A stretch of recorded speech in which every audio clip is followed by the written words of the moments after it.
Hey, what's up guys, and welcome back to another video on the channel. More updates and news coming out today. We've got Mbappé speaking to the media ahead of obviously some friendlies with France, and obviously we are less than 2 weeks away from the Euros, so we'll definitely be here to talk about the Euros. And obviously it's the summer. It's probably the best time of the year talking about transfers.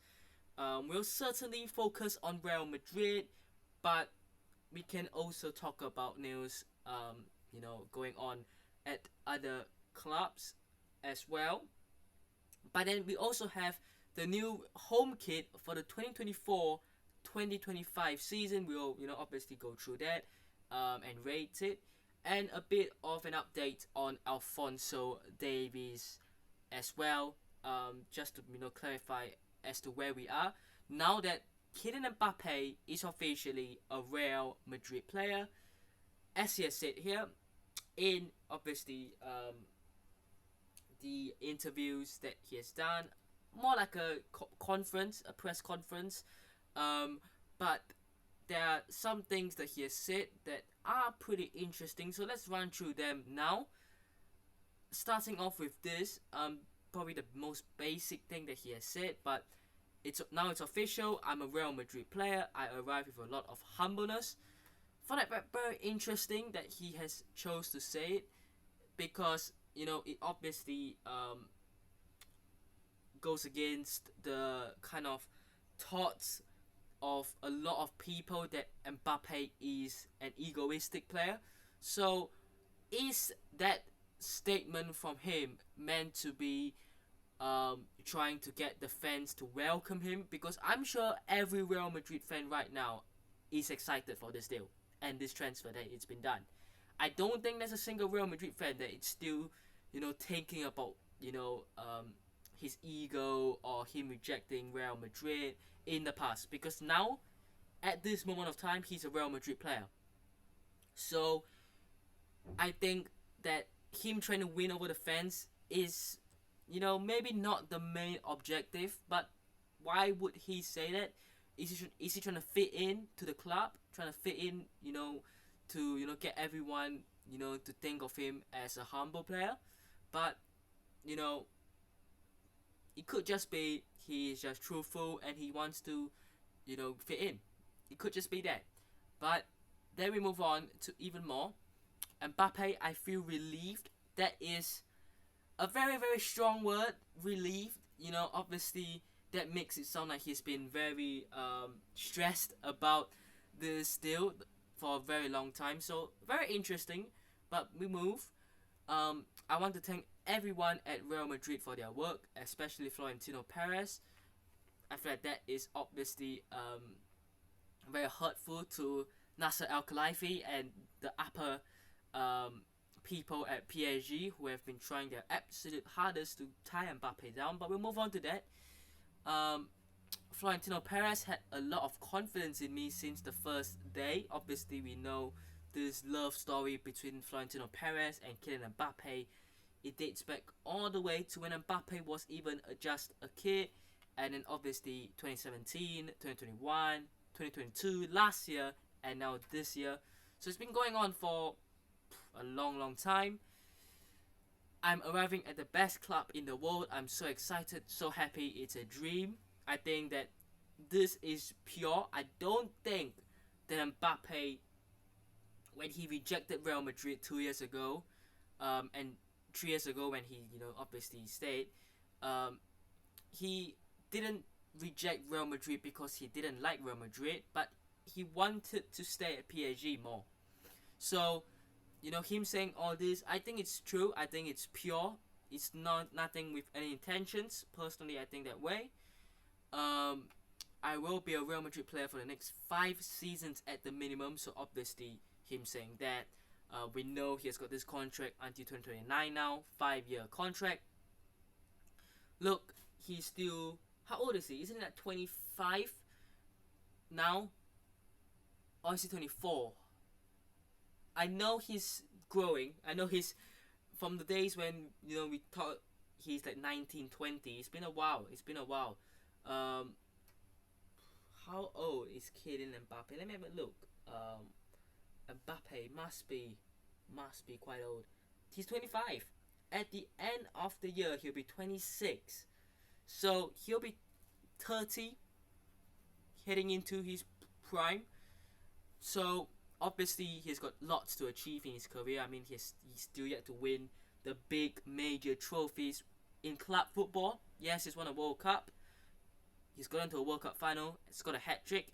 He's won a Ligue 1, but he hasn't won a Champions League yet. So he's still looking for that. Considering things I went through this season, it was my best season ever. I think that's obviously very important.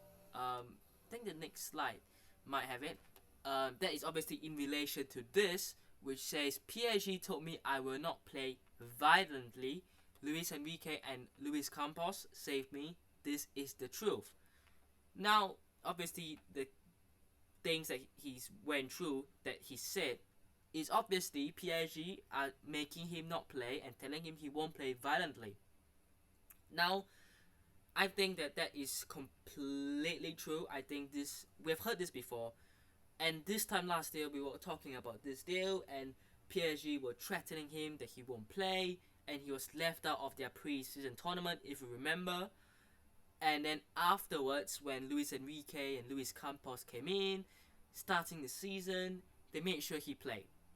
And I think that obviously you have to give credit to Luis Enrique and Luis Campos for obviously, making sure he wasn't left out, because why would you want to leave the best player in the world out of your team?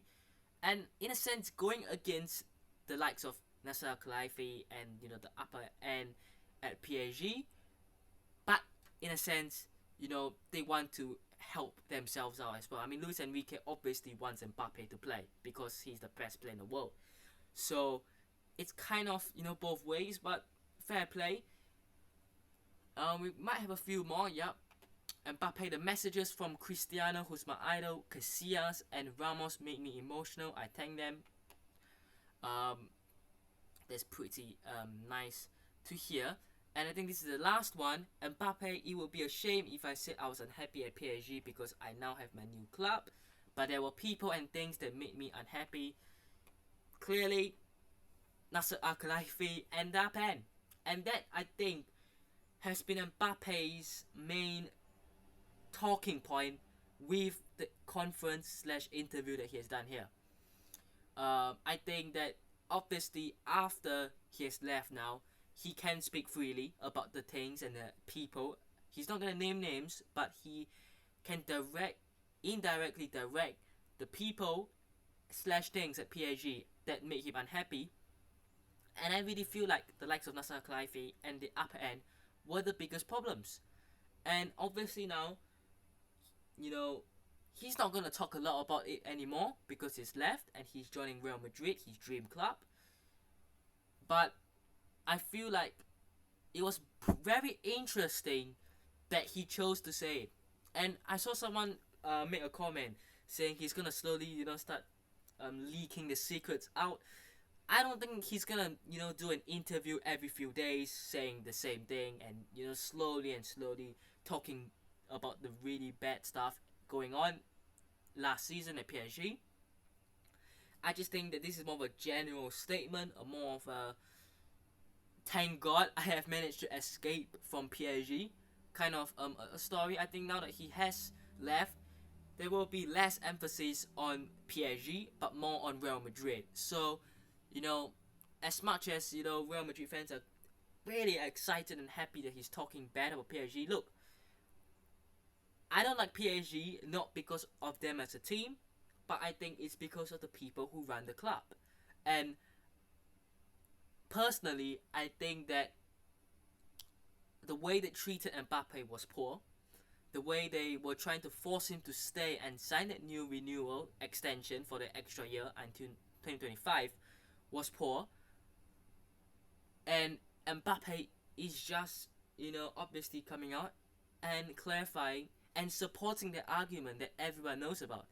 When you've got Kylian Mbappé coming out and saying, those people, which we all know who they are. He didn't say them, but we all know who they are and who he's trying to say. It gives them a bad image. It really does. So personally, it just adds it up. But that's a problem for PSG on their own. They've not managed to save over 200 million euros of wages. But let's not forget that they could have had an extra 150 to 200 million euros on a transfer fee for Mbappé. So they've messed it up. But thank you, I suppose, to PSG. Now we move, right? Kylian Mbappé, in terms of his presentation, will not happen this week. Obviously, he's with France in the France camp right now, preparing for a couple of friendly games, and then the Euros. So the presentation will probably happen mid of July. That's if obviously France make it all the way. I think the final is on the 14th of July, if I'm not wrong. But I think France will make it all the way. I really do. And speaking of that, my Euro predictions will be coming up in a couple of days' time, just before the Euros. I've already, obviously recorded that. But that's that for Mbappé. Excited, absolutely, but I want to see, obviously, Mbappé play. And we could see that in the UEFA Super Cup, if I'm not wrong, against Atalanta, that we've got probably one of the first official games of the season. But obviously, there will be the friendlies, the preseason tournament as well coming up. So he probably won't be involved in some of them, but he might come back on time to be involved in some of them as well. But let's move away from Mbappé. I know we are all very excited, but we have to move on to a very, very happy thing, I suppose, which is the Champions League is here. This is the one. Obviously, you can see London, 1st of June 2024. And now, obviously, that is the trophy cabinet. Absolutely beautiful. And as Madrid Extra says here, the UCL cabinet is symmetrical again. And then this came out, which was a bit of a funny tweet here. But Real Madrid have a problem. The current cabinet can only hold 3 more UCLs from Relevo. We've talked about them before. That is very, very funny indeed. And that is not a problem that many teams have. I think Real Madrid are the only team that has such a problem. And that's a good problem to have. Okay? And look, this is not going to be a problem for at least 3 years.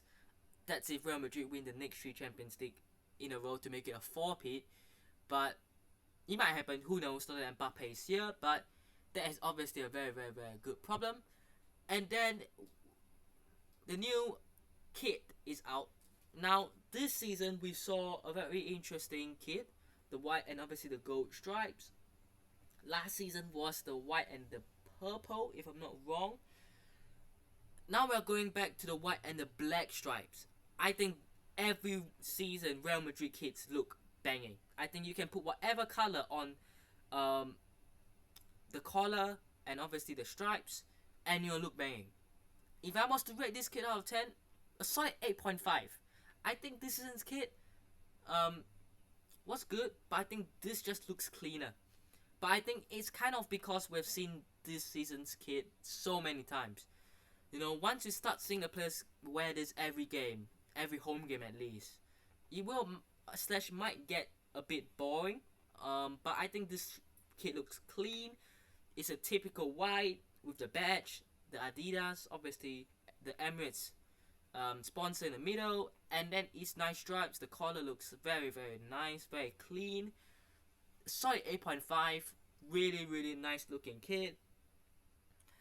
And this is how the players look like with it. So Vinicius, it's hard to say, but obviously with the sleeve, this is how it looks like. Obviously Valverde with the sleeve, I think the sleeve looks clean. Bit of a question mark on this area. There isn't obviously the whole stripe, but I think it's design. Because you can see with the sleeveless there isn't the stripe, so they are keeping that. Here similarly there isn't a stripe, but then from the below and down you get the stripes again. So I like the design. but it just looks a bit weird that there's a bit of a space here. But the sleeveless looks beautiful. The sleeve looks a bit weird, but still very, very nice indeed. I think Fede Valverde will be wearing that quite a bit.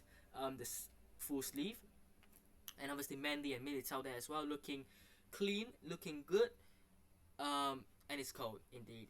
But now we move to the final bit of news from Fabrizio Romano. Now, obviously with all this Mbappé stuff, we have kind of forgotten about any other deals. But Alphonso Davies, what's up with this? Here it is. Understand Real Madrid are still working on Alphonso Davies' deal as new contacts took place this week. Bayern new contract proposal still valid, so it's up to Alphonso. So now, accept it or leave. Real won't pay rumored 50 million euros fee, only on favourable conditions. So, Alphonso Davies, he's got 1 year left on his contract. His contract is up in 2025. Either he signs a new contract with the new proposal that will extend his contract until whoever knows when. I mean, could be 2027, 2028, or he leaves. He leaves for Real Madrid, whom are the only team right now that are rumored with Davies. And I think if you're talking the fee, I don't see many teams willing to pay 40 million euros, 35 million euros for left back as of now. I don't think the left back competition right now is that big. I think strikers competition is huge. I think centre back competitions are huge. I think centre mid competitions are huge. But I think the fullback market is limited. I really do think so. So I think Alphonso Davies will be one of the few fullbacks making a move this summer. At least the top fullbacks. So obviously now it's in the hands of Alphonso Davies and his camp. His camp have obviously spoken good about Real Madrid before, Real Madrid being interested. Everyone knows that. Now it's down to Alphonso Davies. Is he going to stay or leave? And honestly, I'll be excited to see him join Real Madrid. Of course I am. So let's see where this unfolds. Obviously, the 50 million euro fee is based on Bayern Munich. So if Alphonso Davies says, I'm going to leave, and Bayern Munich demand 50 million euros, Real Madrid will not pay that. So similarly to the Mbappé deal last summer and the summer before, it's about making Bayern Munich go down on their offer. It's about making them, decide to come down on their deal and on their asking fee. So let's see. But I hope you guys have enjoyed today's video. Hit the button instead, subscribe to the channel on already, and I'll see you guys in the next one. Peace.